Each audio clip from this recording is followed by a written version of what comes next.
Hello and welcome to the FPL Duo. Sorry about this, guys. Let me just put the graphic in and switch that over. There we go. That's much better. And welcome, guys, to the FPL Duo. This is the wildcard draft for Game Week 4. Obviously, before we get into this video, Haas is unable to join us for his wildcard drafts, but he will be back for Tuesday's stream when we do the transfer video tips and fixtures. So yeah, he'll be back Tuesday for that video, but he won't be here for this wildcard draft.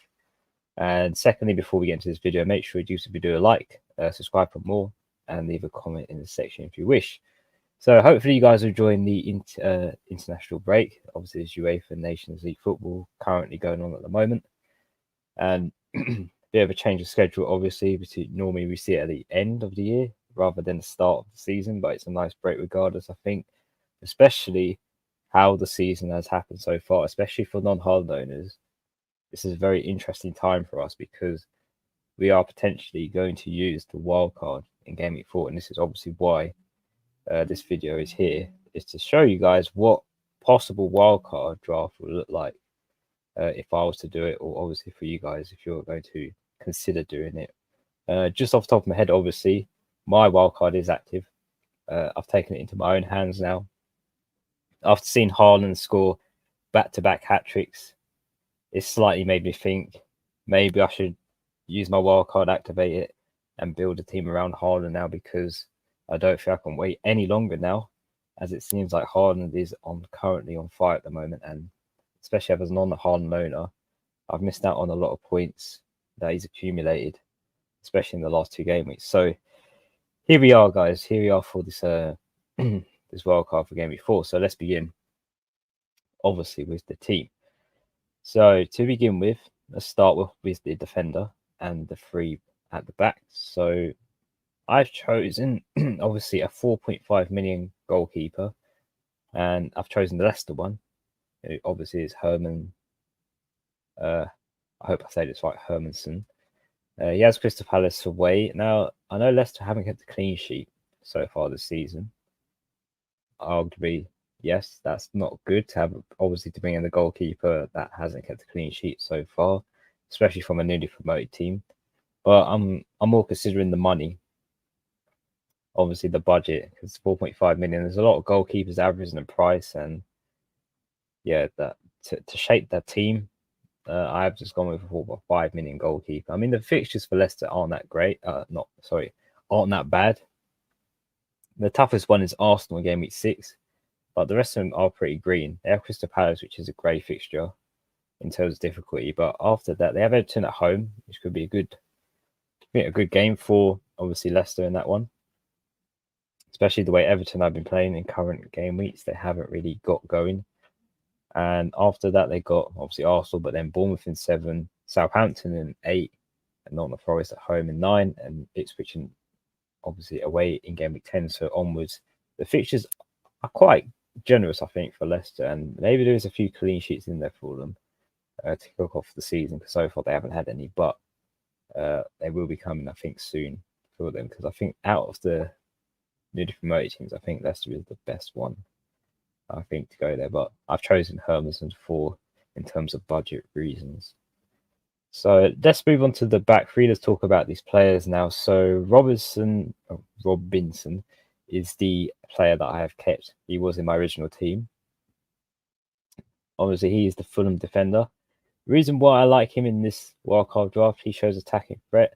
So far this season, he's had 2 assists out of 3 of his game weeks. So he got an assist against Ipswich. He also got one against Leicester, and I do like his attacking numbers from that, obviously, in that respect, especially starting at 4.5 million. He has risen in price now. He's 4.6, but at that margin of value for money, I think he's a really good asset to go for, especially when he has West Ham at home next, and then Newcastle at home after that. So 2 home games for him.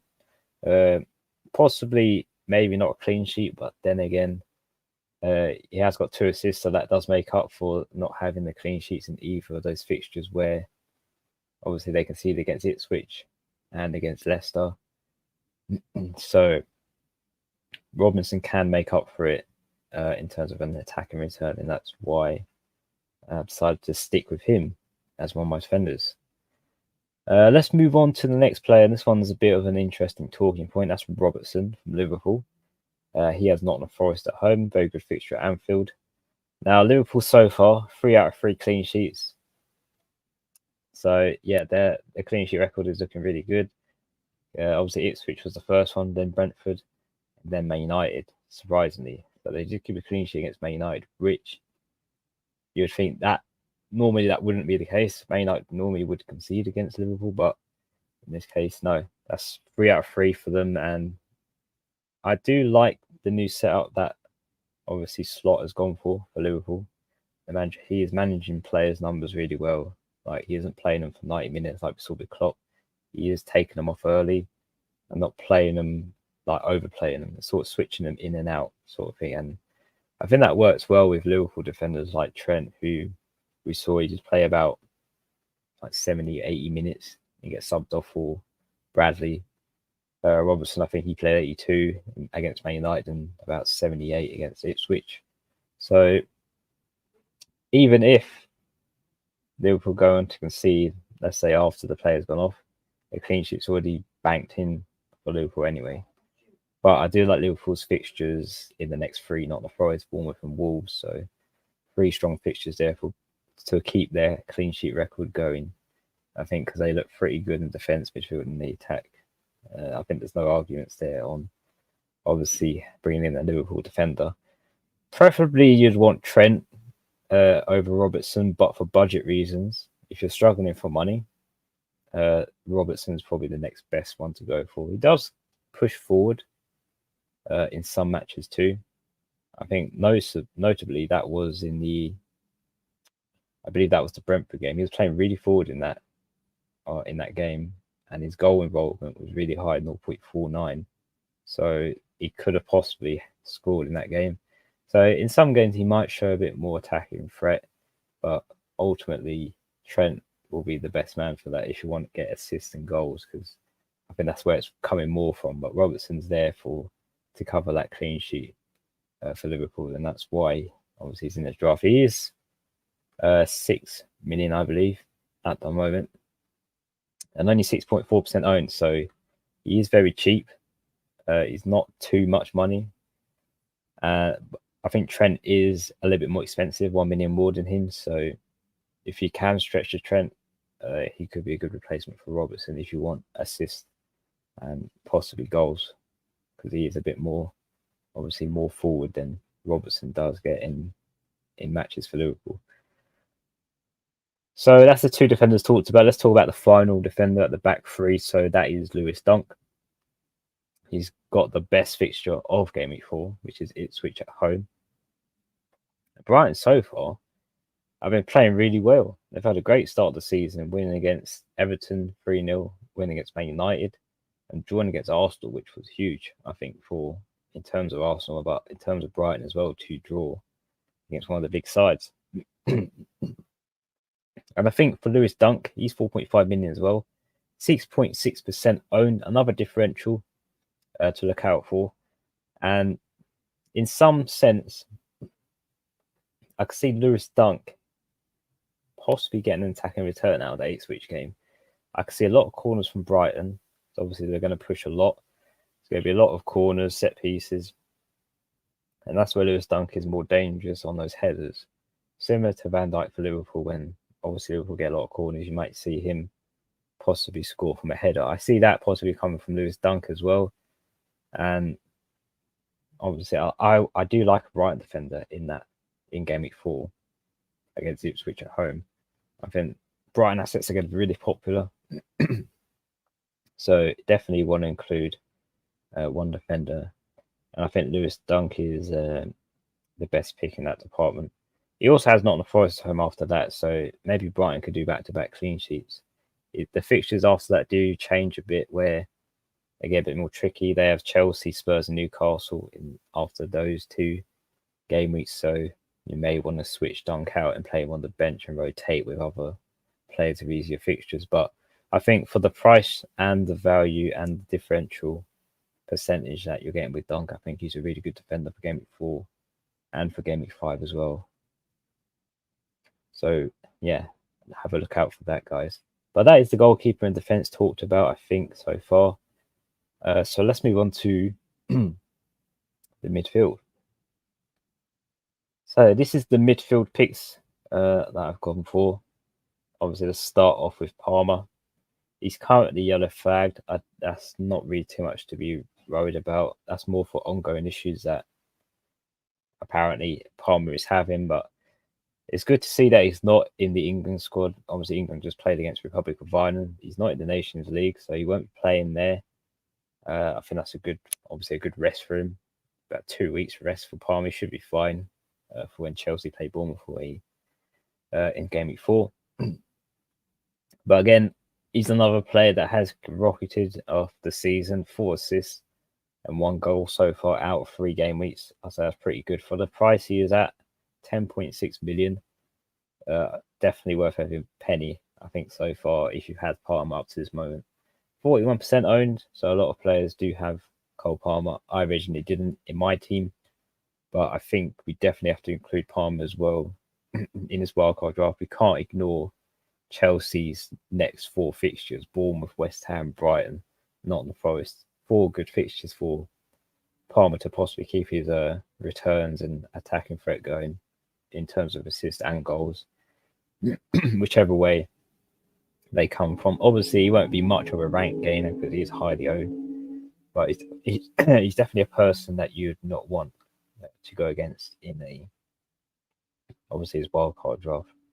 So in terms of Chelsea assets, there ain't really many to go for. I think the top 2 would be Nicholas Jackson and Cole Palmer. I don't think I'll be looking at anyone else. I know Cole Palmer is a bit more expensive and he takes a lot of the budget, but I think he is worth the money.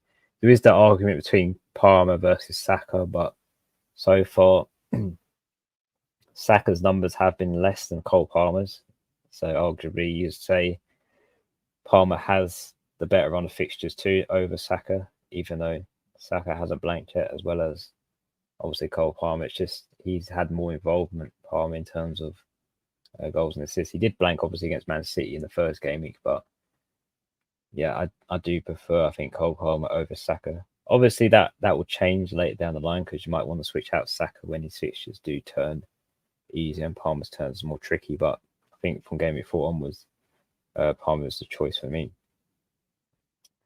Let's move on to the next player, midfield, and that is Rodgers, who has Everton at home,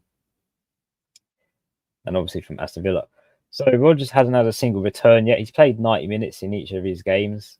I think he's been very unlucky to not get a return yet, or not get an assist. I think there has been moments and opportunities where he possibly could have got something out of the game, but it hasn't to be.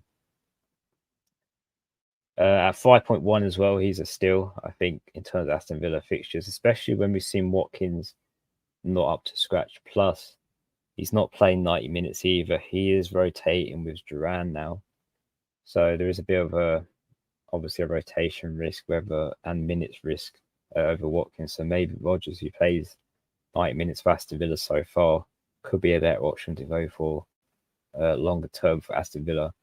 I mean, they have a nice run of fixtures all the way till Game Week 10 when they beat Spurs and then Liverpool away in Game Week 11. But before that, they have Everton, Wolves, Ipswich, Man United, Fulham and Bournemouth. All nice fixtures, I think, for Aston Villa to get some good numbers in, including Rodgers too. Because I do feel like he should have returned somewhat in that Leicester game, but was unable to get anything. But I do like he's dangerous on the attack. He does give defenders a headache, and he does easily get past players as well. He does have that. He has that fluidity to obviously get around people and cause trouble. So let's move on to the next 2 players because these are from the same team, and that is Diego Jota and Mo Salah, which completes the triple up on Liverpool for this wildcard draft. And obviously they play Nottingham Forest at home.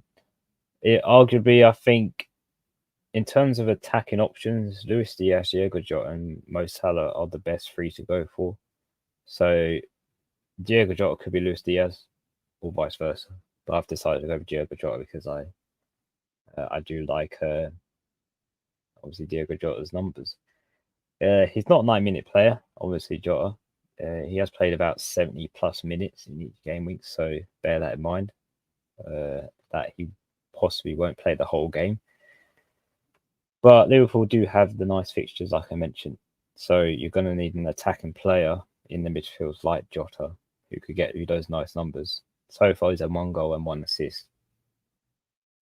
And at 7.6 million, 18.3% ownership.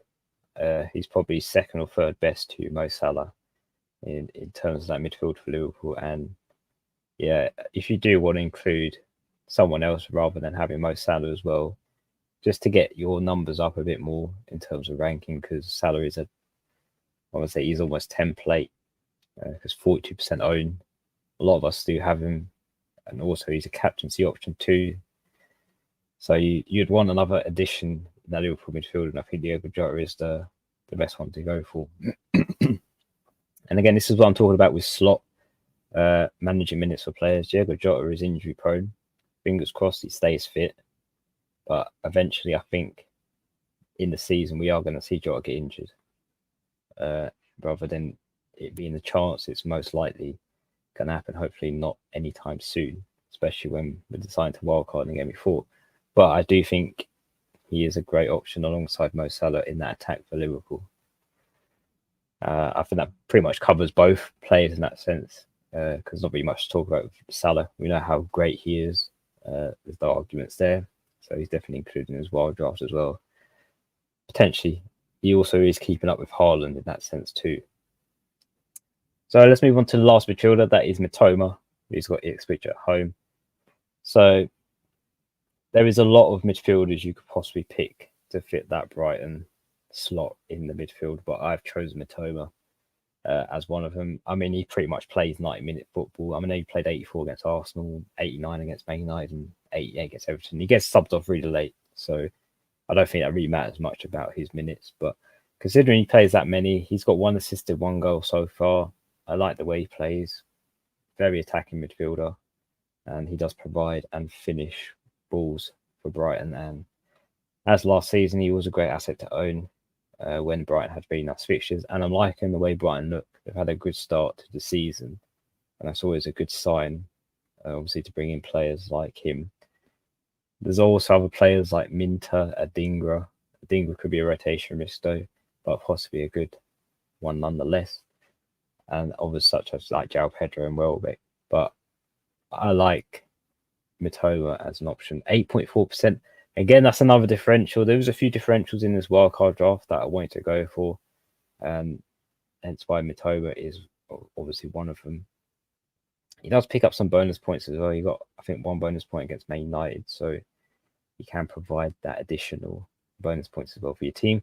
6.6 million as well. So he saves a little bit of money up in that midfield over some who could be more expensive. But again, I like his price and I like the form of Brighton.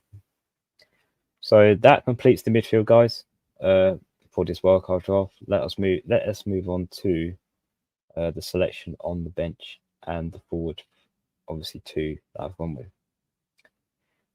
So as you can see, this completes the wildcard draft for game week 4. So up front, obviously, this before we start with the big one, let's go with João Pedro as this completes the triple up on Brighton assets for game week 4.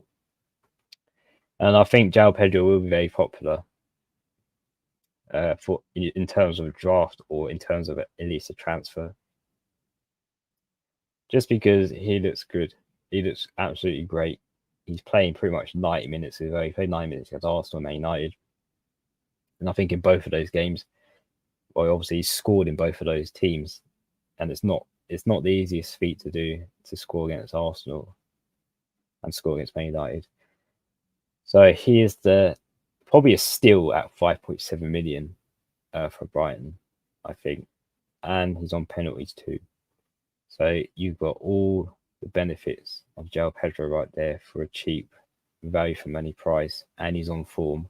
He's got Ipswich at home next. You can't really say any more about João Pedro in that sense. you've got all of the good advantages for having him in game week 4. And he also picks up bonus points if he does do well. I mean, picked up 3 against Arsenal and 2 against Man United as well. So he is a bonus point magnet if Brighton do well. Obviously, in addition, he does score, which I believe he will have a good game against Ipswich at home, especially Brighton. Obviously, playing it with the fans should be a good game for them, and hopefully a very high scoring one. And finally, let's move on to the man of the season so far, and that is Erling Haaland, back-to-back hat tricks, and back-to-back hat tricks against West Ham and Ipswich, and also scoring a goal against Chelsea. So that's 7 goals for Haaland, and it's only been 3 game weeks. You can sort of see why we're obviously now it's the time to decide to bring in obviously Erling Haaland. We've lost out on 41 points just for not having him as a player in your team, let alone not captaining him for West Ham and Ipswich, where he grossed 68 points in combination just from those 2 game weeks. So players like obviously FPL teams like mine have missed out on 68 points plus obviously the 7 or 14 in that Chelsea game. So there was a lot of points lost and a lot of ground to collect from obviously not having Haaland for the 3 game weeks, which I haven't had.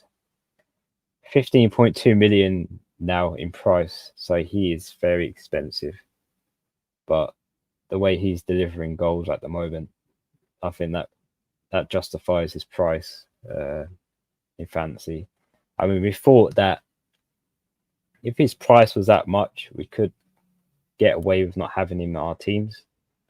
But the way he's playing at the moment, you can't really have no Haaland in your team. It doesn't seem to be working. So he does have Brentford at home next. It should be another good game for Man City and him too. But after that, he does have Arsenal, Newcastle. So maybe you see a drop off in terms of Haaland. Who knows? He has surprised a lot of us. Well, not really surprised, but he has done much better than I thought he would at the start of the season. I thought teams would sort of adjust and know how dangerous he is. But it seems like teams haven't still. I know one of them was Ipswich, and Haaland, they haven't really played against Haaland before, but still it's quite an amazement that he scored 7 goals so far in the season. It looks like he's going on for a record again for obviously the season. But yeah, Haaland is the last man in the starting 11 wildcard draft. And just out of curiosity, he is the vice captain. Salah is the captain. I think both players are a good captain pick for game week 4. So yeah, either one you go for, I think is a great pick. It just depends on who's gonna outdo who in terms of game week 4. Let's talk about the bench. So I've kept the original goalkeeper that doesn't play the non-playing one, Voldy Marson. First pick on the bench, we got Vies from Leicester. He obviously has Crystal Palace away. He's a cheap defender that you could rotate between the starting 3 in case there's a hard fixture, a difficult one. Vies has scored a goal, so he does have a little bit of attacking threat for Leicester, but I like how cheap he is as well. He saves a lot of money, and I think for this draft, you do have to save a lot of money in that defense because he is 4.1. But you still have to consider clean sheets and attacking returns as well. He did get a goal against Fulham, so that does give me a bit of benefit for his wild card. He's a 90-minute player as well, so minutes do matter, and 12.1% owned, so he is arguably favourably picked. Next to him is Keane. Obviously, Michael Keane for Everton. Obviously, Everton haven't had the best of starts, no clean sheets for them, and have conceded a lot of goals. I think that's 10 goals now against them, especially in that shocking Bournemouth game where they were winning 2-0 and lost 3-2. But after Aston Villa, he does have nice fixtures, Everton, so they could bounce back easily after game week 4. But again, he's 4 million. He's a cheap defender, nice differential. So it's a nice pick if you're looking to swap Keane out for, again, nice fixtures where a player like Robertson or Dunk has a difficult one. And obviously, there's the only Man United player I'll probably have in my team this season is Wheatley. He's a non-playing player. He's just to save up money. He is a forward at 4.5 million. So that this is just basically just saving up money. But yeah, he is a Man United player, but he's a non-playing Man United player in this draft.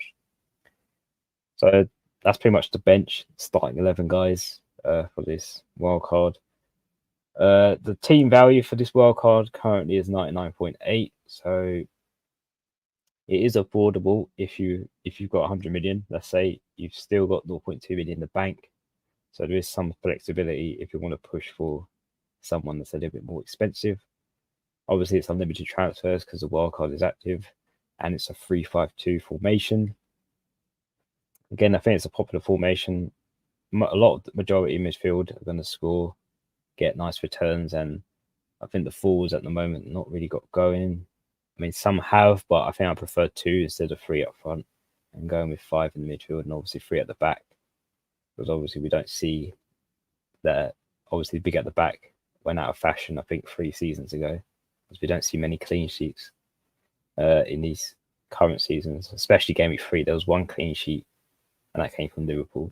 Other teams just conceded, so that just shows you how many clean sheets obviously we get now in the seasons. But obviously before we continue, let us read out a few of your comments in the chat to see what you think of this wildcard draft. So we've got Peeps in the chat. It says, how much are we watching minutes in the Nations League thoughts? Well, if I'm honest, I don't really watch international football like Nations League. But I'm wary. I do keep watch of if in case there's any injuries. But in terms of minutes, I don't think it's a real issue for most players. Obviously, when they return back from game week 4, I know it's a close turnaround, and there could be some surprise benching. But no, I think minutes in the Nations League, when obviously the Premier League starts next week, should be all right. I don't think there should be much issues. Ezra in chat, Saka to Palmer or Wood to Welbeck, Salah team or both, and get -4. So Saka to Palmer or Wood to Welbeck, you've got a Salah team or both and get -4. Instead of Welbeck, I would probably go for João Pedro. So I'd probably good Wood to João Pedro instead of Welbeck. I know Welbeck's been really good alongside him, but Welbeck plays less minutes than João Pedro. And I think I'd rather go with the player that's going to play more minutes over the other. Because if I just check Welbeck's minutes, I mean, he played 90 against Everton, but he played only 78 against Man United. Played 84 arguably against Arsenal. And he's had 2 goals and 1 assist so far. Same price as João Pedro, so you could stretch to him instead, but I do prefer him over Welbeck. But it is your choice as well on that. I would probably do both and get -4. Yeah, I'll do both for -4. I'll do Saka to Palmer and Wood to Welbeck, and obviously get both of them for -4. Lewis Evans says Captain Haaland or Pedro. Well, I learned from my lesson last game week where I captained Benitez and he obviously blanked against Ipswich. It was an away game, but I was expecting Benitez to actually score or get something out of that game, but he instead blanked as the captain pick. If I had to say now, I wouldn't go against Haaland. If you do have him, I'd probably captain Haaland over, even though Pedro has Ipswich at home. I probably expect João Pedro to do well in that game, just from the fixture and the way, obviously, Brighton are playing, but I wouldn't risk it. I'd play it safe and go captain Haaland, just from the past experiences of not having Haaland in my team and what damage he can do going against him. but yeah, I think Captain Haaland for me.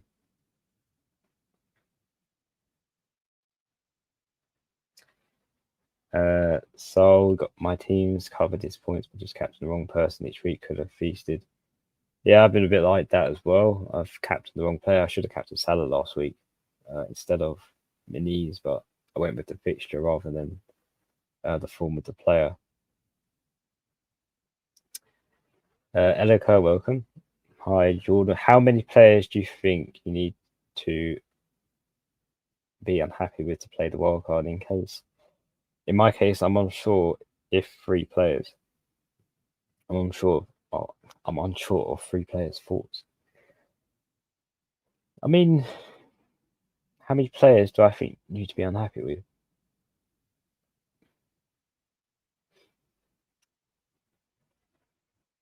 That's a tricky one because depending on what your team's set up like, because especially if you're an on-Haaland owner, which I don't think you are, I think you do have Haaland in your team.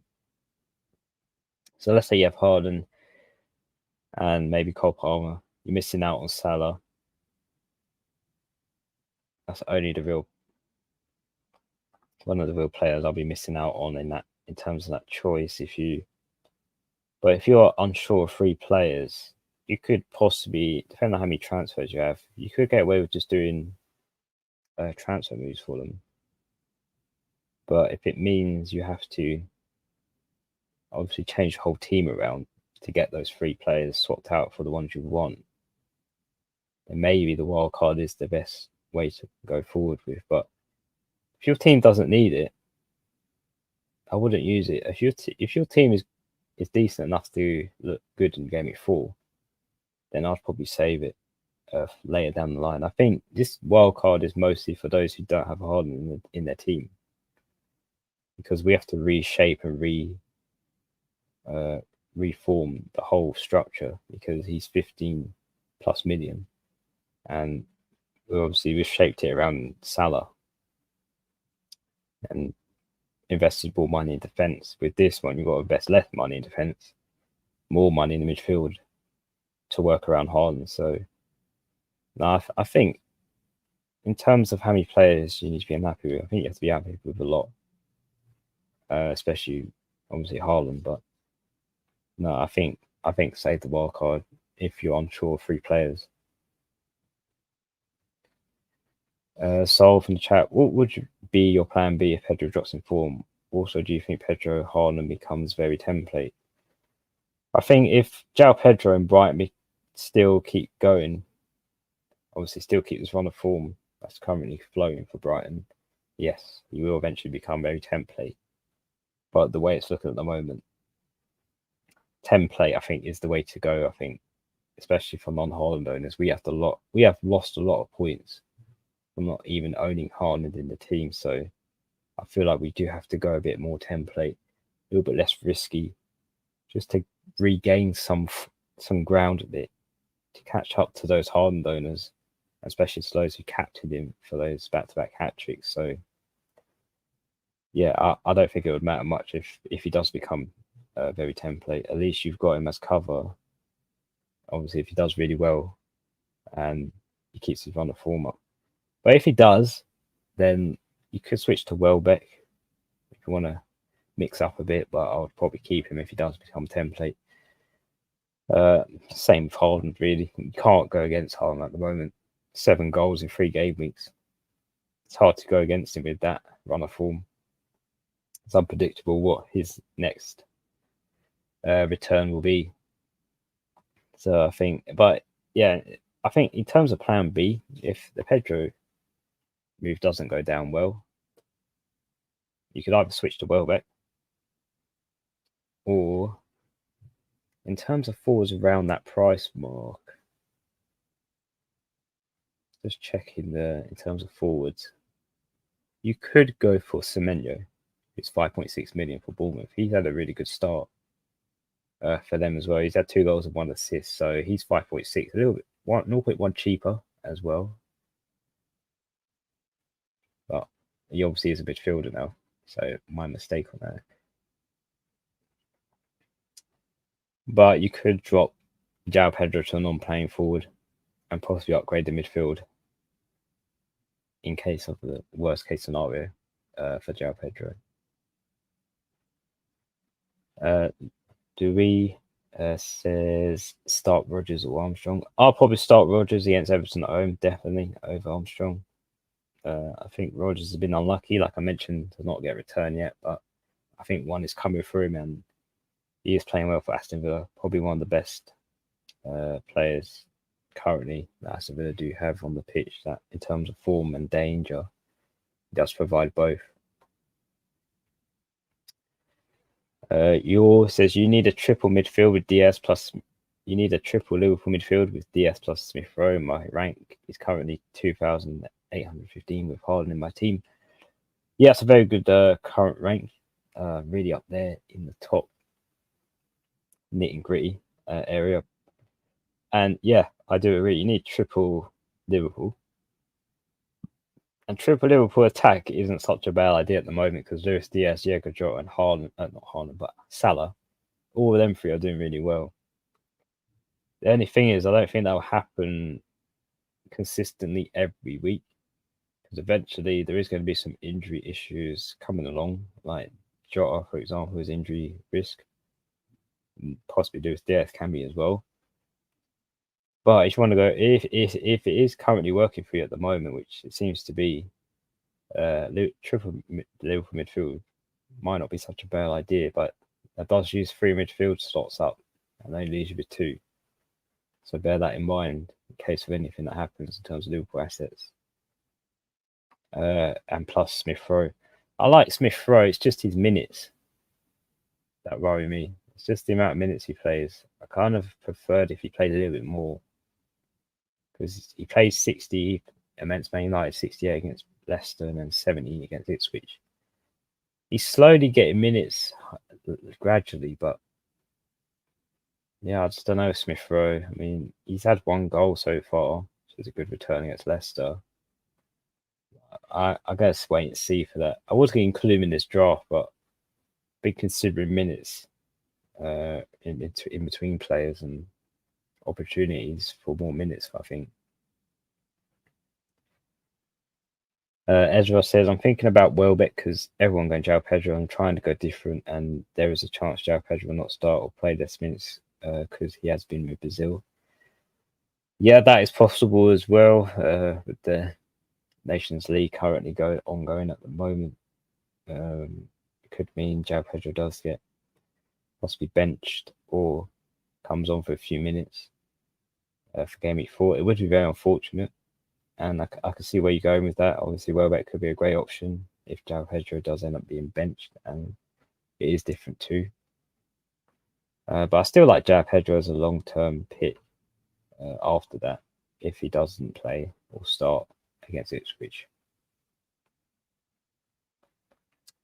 Alex says, I've got both Salah and Haaland. I've got 3 free transfers, so probably lean towards not wildcarding.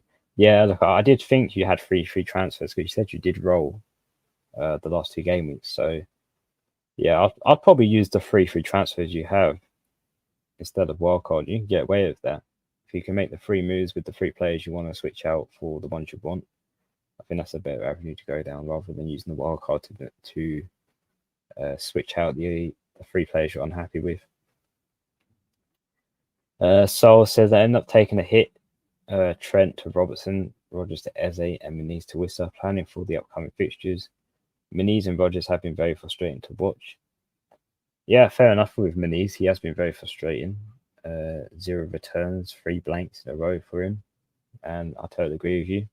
He has been frustrating to watch. I thought the Ipswich game was going to be the one where he makes his breakthrough returning, but he ended up not doing that. And yeah, he's kind of lost his place in my starting 11. In terms of Rodgers, though, I do like having Aston Villa cover, and around that price bracket, you can either go for Smith or Rodgers. And I just like Rodgers because he plays 90 minutes. I would say Watkins, but it just seems that Watkins is not really working at the moment, especially for the price and obviously a forward. But yeah, I do feel like Rodgers is going to get a return soon. So I think I could give him a few more chances. But obviously, Rodgers to Eze is a great move too. I totally go with that move. He got a 10-pointer Eze in the last game week, and the fixtures do look good for him too. But you're planning for that kind of fixtures, which is very good as well. Trent Robertson's interesting though. I did say if you can. Well, that is very interesting because you took a hit to take out Trent to get to Robertson. I imagine that's to fund the move to Eze and obviously Whistler as well. But yeah, I kind of would have stuck with Trent instead of going to Robertson if you had him already. NH99 says not seen Huss on here for a while. Yeah, obviously he's had a lot of life commitments. Huss, he got married about 2 weeks ago now, and he's been on holiday, but he will be back obviously for the Tuesday stream where we do the transfers and fixture tip video. So he will be obviously returning, guys. So don't worry, Huss will be back for the next stream. Sol says Pedro to Strand last when Wolves fixtures swing.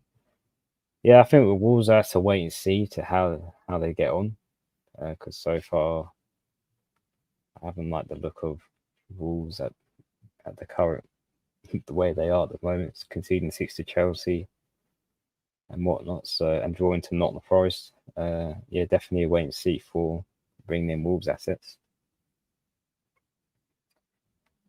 Elika says, just wondering, did you pick Lewis Dunk because of individual returns or clean sheets?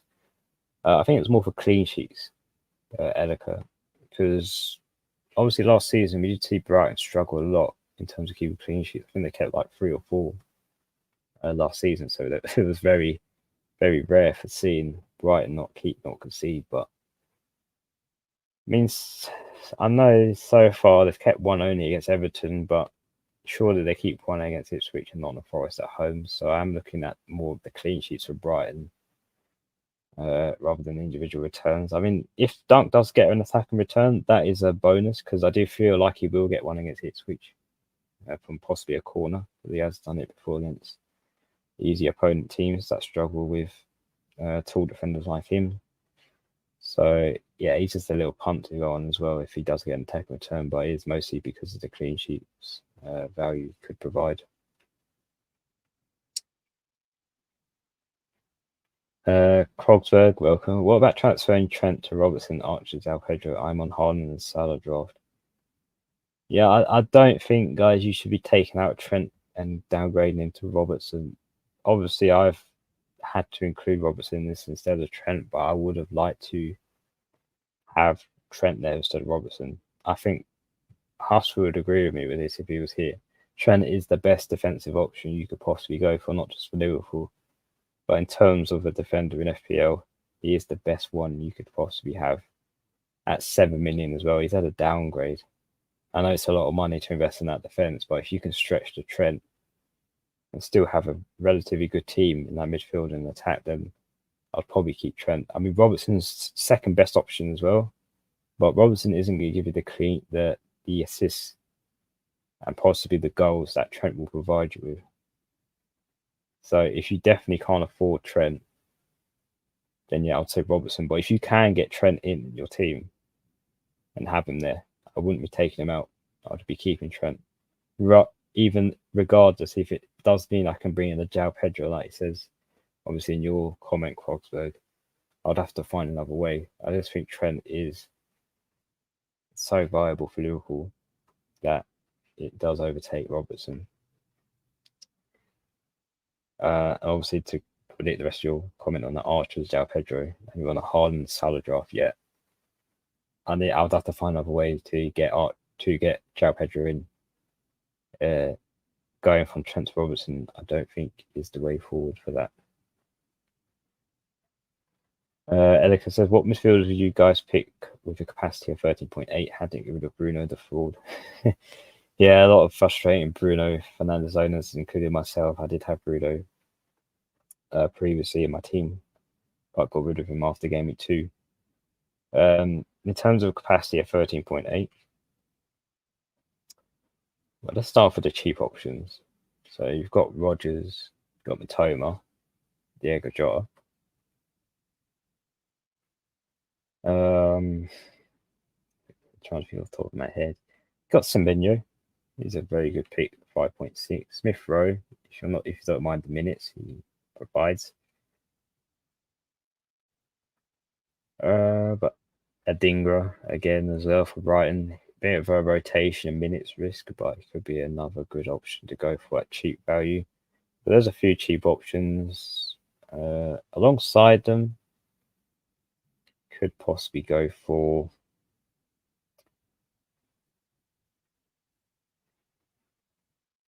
it's hard to pick ones. I mean, I think the ones I mentioned you could combine together around 13.8 because I don't want to include others like Palmer and that because it wouldn't really work. So yeah, I think Rodgers / Smith Rowe or Matoma or let's say Semenyo and Rodgers or Smith Rowe and Semenyo. So those combinations you could go for.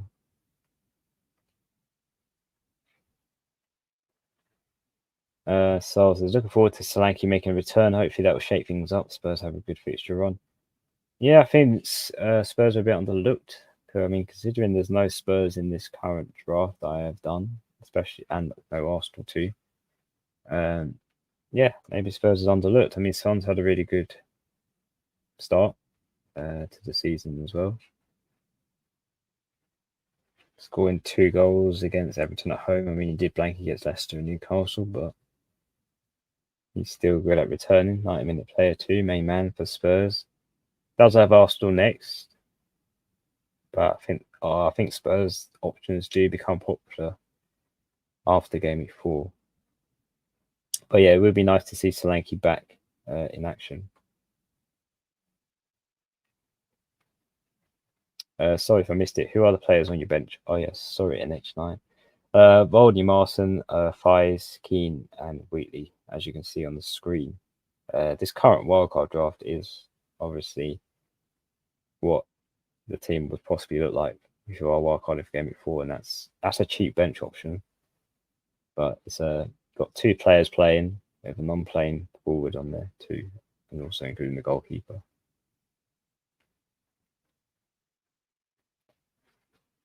So with the chat says once Champions League starts, would it be better to have a stronger bench? I might do a wildcard sometime after USL starts.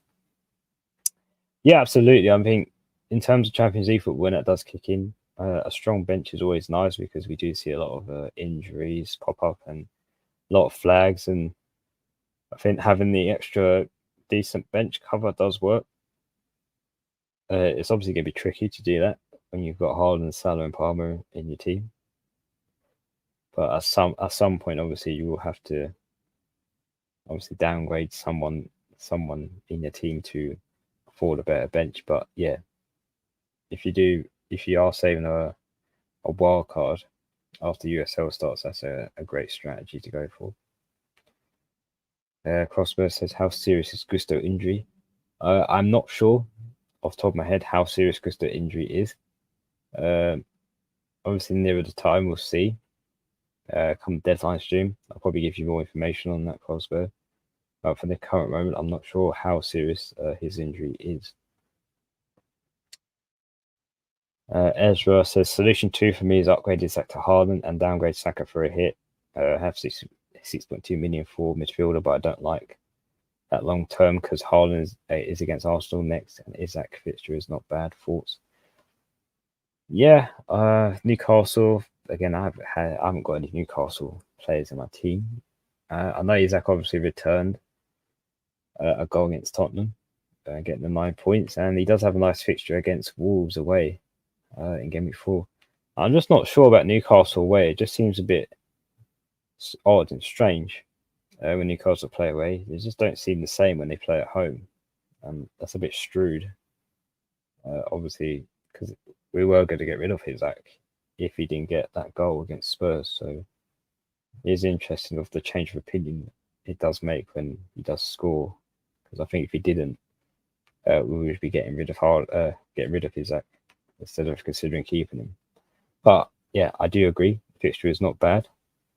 It's just whether I see Isaac getting something out of that game, because the fixture looks good, but the form from Newcastle hasn't been that good as much as I imagined it would be, because I did triple up on Newcastle at the start of the season, and really it hasn't worked out for me. But it didn't. I got a goal from Gordon, got a clean sheet from Burn, and a goal from Isaac, but I was expecting much more from Newcastle assets. But in terms of the situation, yes, it's not a bad idea, Ezra. Edgar says, I tried Matoma and Burma, not bad. No, actually, that's a good combination, Matoma and in Burma. Absolutely brilliant. And Burma is pretty much the main man alongside Wissa in Brentford now that Tony has gone from the Premier League. And obviously, Matoma has a good fixture against Brighton. A good fixture against Ipswich at home. And another one after that against Nottingham Forest. So, yeah, in Matoma and Burma are a good combination to go for. Sol says the price changes aren't really looking too consistent this season. Yeah, it's a bit weird, the price changes in this game, I've noticed, because Kwanzaa dropped in price twice, but Solanke, on the other hand, didn't. And so this was obviously 2 game weeks ago, and I'm talking about, where Kwanzaa had 2 price drops, but Solanke didn't have a single one. So, yeah, and Solanke was out injured. I know Kwanzaa was a minute's risk, and he was subbed off, but that was for tactical reasons. Kwanzaa was fit, but on the other hand, Solanke injured, but still didn't drop in price. So yeah, I do agree with that to some extent, that price changes aren't really looking too consistent. But in terms of that, guys, I think that pretty much wraps up this stream. Obviously, thank you for watching. Hopefully this wildcard draft has give you some insights on what you could possibly go for in terms of players, and obviously players in each position you could possibly go for. But yeah, in terms of our next video, like I mentioned, that will be a transfer tips and fixture video on Tuesday, and Huss will be back for that 1-2 as well. So yeah, he will return, guys, and hopefully we're back to normal schedule with him. But I just want to thank you guys for all your comments in the chat. It's always appreciated, and thank you for watching. Make sure you just give this video a like, subscribe for more, and leave a comment in the section if you wish, in regards to the wildcard draft or anything else that you have on mind. But yeah, I think I will wrap the stream up here. But yeah, thank you guys for watching. Enjoy the rest of your weekend, and we will see you obviously on Tuesday for the transfer and fixture tip video. But until then, take care and see you very soon.